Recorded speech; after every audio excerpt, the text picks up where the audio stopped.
Est-ce que vous avez déjà été déçu par un chrétien ou une église? Oui, sans aucun doute.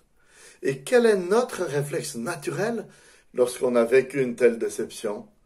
C'est de nous isoler, de nous replier sur nous-mêmes et d'être tenté de vivre notre foi tout seul à la maison.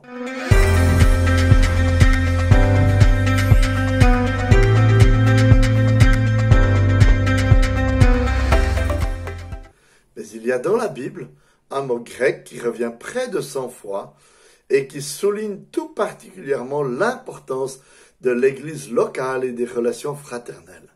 C'est le mot allélone, qu'on retrouve traduit en français par les uns les autres. Dans la moitié des cas, il est accompagné d'un verbe à l'impératif qui précise quelle action Dieu nous commande d'entreprendre dans nos relations réciproques.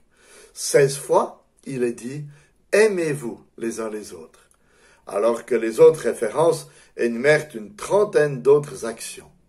Et dans les méditations qui viennent, je vous propose d'examiner ensemble quelques-unes de ces expressions.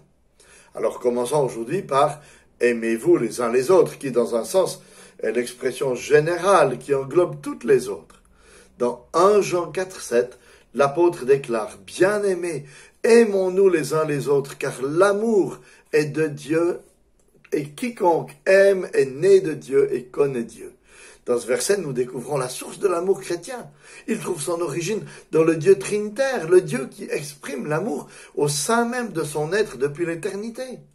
Ainsi, l'amour chrétien est bien différent des sentiments passagers et fluctuants de ce monde, car il repose sur l'intervention de Dieu à notre égard. Une intervention qui s'exprime de façon ultime par l'envoi de son Fils unique dans ce monde, comme l'affirme 1 Jean 4,9. Voici comment l'amour de Dieu a été manifesté envers nous. Dieu a envoyé son Fils unique dans le monde afin que nous vivions par lui.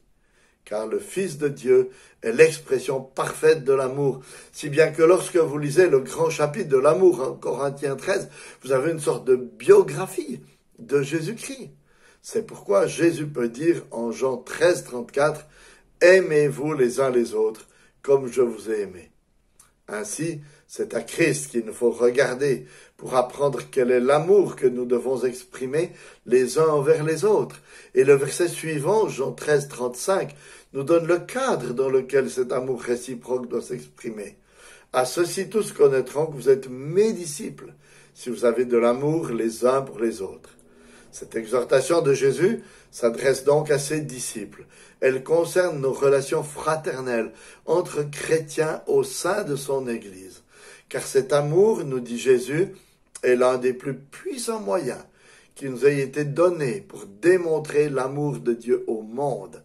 Car si nous nous aimons d'un amour qui vient de Dieu et dont l'expression ultime se trouve en Christ, alors nos contemporains seront interpellés en découvrant l'amour surnaturel qui nous anime.